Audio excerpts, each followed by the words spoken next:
রহিম ফেনী এক আসনের প্রার্থী মুন্সি রফুল আলম মজদুর পক্ষে আমরা সাগালিয়া পৌরসভার দক্ষিণ 17 3 নং ওয়ার্ড 17 অংশে আমরা দক্ষিণ অংশে কাজ করতেছি।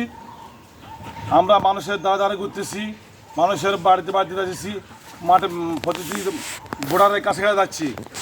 আমাদের মাঝে আছে আমাদের পৌর বিএনপির সদস্য সচিব জনাব আব্দুল সাহেব, আর সাংগঠনিক সম্পাদক বেলাল হোসেন, সেক্রেটারি আলাউদ্দিন, কার্যদলের আব্দুর রহিম, সাংগঠনিক বেলাল হোসেন, আর আমাদের বিএনপি নেতা বেলাল হোসেন, বাজিনা পারভেজ স্বেচ্ছাসেবক, যেহেতু আমাদের ক্যামেরাম্যান দেখতেছে আজকে ওনার কথা বলতে পারছি না।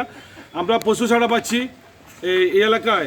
আগামী 12 ফেব্রুয়ারি আপনারা সবাই মুন্সি রফুল আলম মজদুরকে দানের শীষে ভোট দিয়ে জয়যুক্ত করবেন ইনশাল্লাহ। আমাদের নেতার ঘোষণা, ভোটের পর ইনশাল্লাহ সরকার করতে পারবে।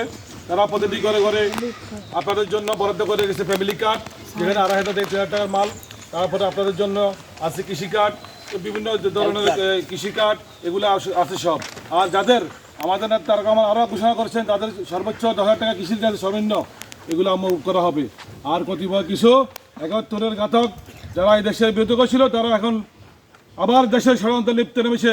তাদেরকে কোনো প্রকারে আমাদেরকে ভোট দিতে, তাদের কোনো প্রকার যাতে আগামী দিনে ভোট জিততে না পারে সে ব্যবস্থা করতে হবে। আপনারা সবাই মনে রাখবেন, আমরা যদি 12 তারিখে না জিততে পারি আমাদের জন্য মহা বিপদ। আগামী 12 তারিখে আমাদেরকে জিততে হবে। এই আশাবাদ ব্যক্ত রেখে আমি বিদায় নিচ্ছি। আসসালামু আলাইকুম। কোনো এক লাইভে আবার দেখা হবে।